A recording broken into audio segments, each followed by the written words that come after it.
Hey everyone, welcome back. And today I'm going to be doing what if Japan decides to form an empire. Japan already formed an empire before World War II, but that quickly fell in the bombings of Hiroshima and Nagasaki. So what if Japan decides to form one again? The first thing that they would do is try to reform their old empire. So they go over down to South Korea, and they decided to become an ally of them. And then both of them declare war on North Korea. So, with the North Koreans being already mobilized, they start advancing down into South Korea, quickly capturing Seoul. But then eventually the Japanese arrive, and with some American bases in South Korea and in Japan, they start kicking the North Koreans out of South Korea, and then start going into the north, capturing Pyongyang, and then they start going up. And then with the North Koreans realizing that they could be free in the south, they decide to help overthrow the government. So with many protests happening in North Korea, then the South Koreans and the Japanese start to going up and then liberate the people. And then with this, North Korea falls. So let's look at the peace treaty. So here's the peace treaty. We see the full annexation of North Korea by the South. And then right then and there, Japan breaks the alliance with South Korea. And then they declare war. So with the South Koreans mostly in the north, trying to figure out what they could do, they decide to invade South Korea in the south. And with some Japanese troops already in the North Korean side, eventually they capture Seoul, and then eventually a lot of soldiers are around, and then eventually they all connect, and then eventually the South Korean government officially surrenders. So let's look at the peace treaty. So here we see full annexation in the Korean peninsula. So with this, they decide to go to Taiwan, and then say to them that they would help them regain their territories back in China. So they become allies with Taiwan, and then they go over to the States. They also accept. So right then and there, they declare war on China. So the first thing that we see in the front is the Chinese being unprepared, and with mostly in Beijing, the Japanese start storming into Manchuria. And then with Tibet wanting to become independent, Tibet decides to join the war on the side of the Japanese. So, with Tibet breaking away from China officially, they start advancing into Xinjiang. So with this, eventually, this part of China falls. And then with the Taiwanese starting to climb up into China, eventually, they start to get most of their coasts. And then eventually, Manchuria falls. And then with the Chinese trying to fight off the Tibet and trying to fight off the Japanese at the same time, so Taiwan gets more land, and then eventually they're into a stalemate while reaching with Tibet.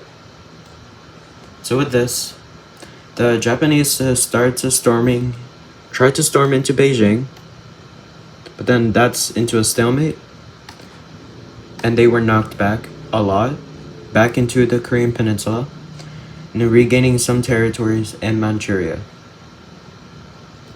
So with this, China decides to go into the North Korean and then start storming into the south. Eventually, the Korean peninsula falls over to China, and then the Japanese in Manchuria fall. So with the Chinese distracted, Tibet and Taiwan goes more towards Beijing. And with the Chinese unprepared, seeing this, eventually Beijing falls, and then the Japanese regains the Korean peninsula, and then eventually they meet into one front line, and then they get rid of the Communist Party in China. So let's look at the peace treaty. So here's the peace treaty in China. Tibet gets released and is no longer an ally of Japan. And then here we see Japan annexing Manchuria while Taiwan gets the rest of China. Japan feels like that they got ripped off, but they did say to Taiwan that they could get their old territories back. So with this, Taiwan decides to annex Hong Kong, and then in anger, Japan declares war on Mongolia.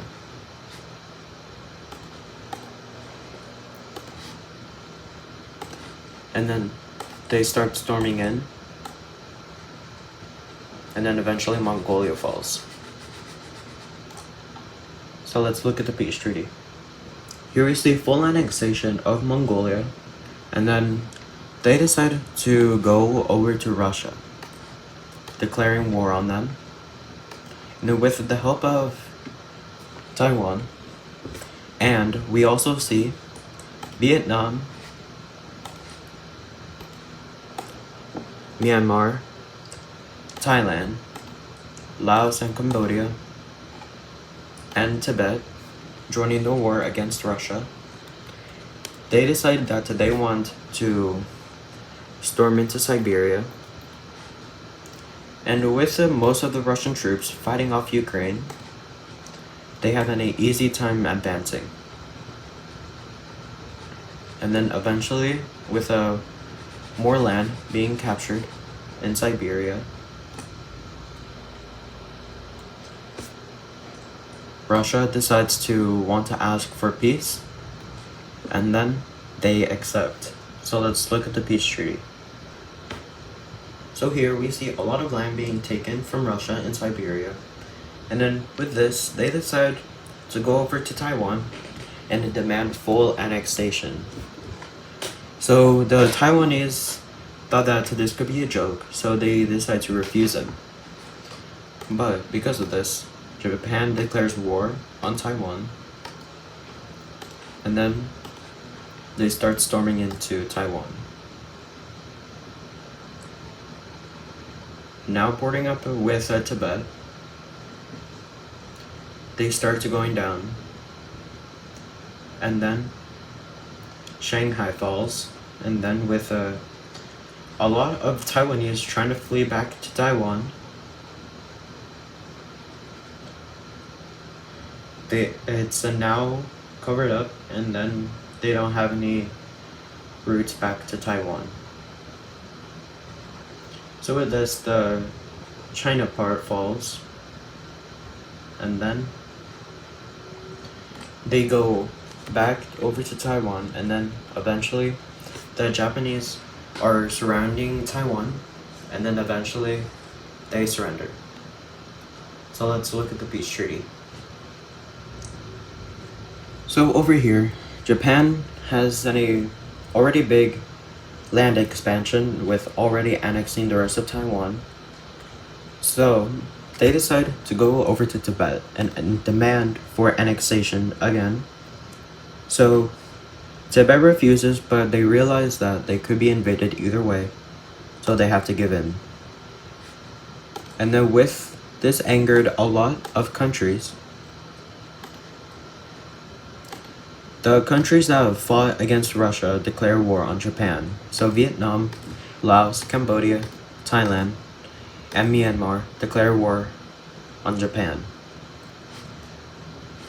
So with the Japanese troops being not ready at their border, they start advancing a lot into Japan, taking over this island, and then going over to Tibet, and then starting to liberate it. And then eventually Taiwan gets liberated. And with the countries already advancing a lot, with already surrounding Tibet, fully liberating it, making Tibet join the war, they start advancing more, and then eventually more countries see this, and then Kyrgyzstan and Kazakhstan and Russia declare war on Japan. So with this, we see a whole entire new front line being opened, and one in Siberia too. And with the Japanese troops unable to stand the cold in Siberia, the whole entire Japanese fleet in Siberia starts to leave, making them flee over to the south, making the Russians take over Siberia. So then over here we see another from being pushed down into the Korean Peninsula, and then this island takes over by Russia, and then they start island hopping, and then eventually they have the Korean Peninsula. Now they don't, and then eventually Japan surrenders. So let's look at the peace treaty. So here's the peace treaty with Japan. We see Russia, the Koreas, and Taiwan making any occupation zones in Japan, making Russia claim the top part of Japan, while the Koreans claim the middle part of Japan, while the Taiwanese claim the bottom part. And then Taiwan manages to get their land back, especially in Manchuria too. And they also kept Tibet, but as a puppet state.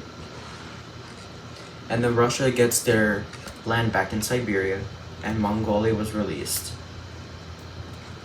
So with this, Japan has to pay a lot of compensation over to Vietnam, Laos, Cambodia, Thailand, Myanmar, Kyrgyzstan, and Kazakhstan, Mongolia, and Russia.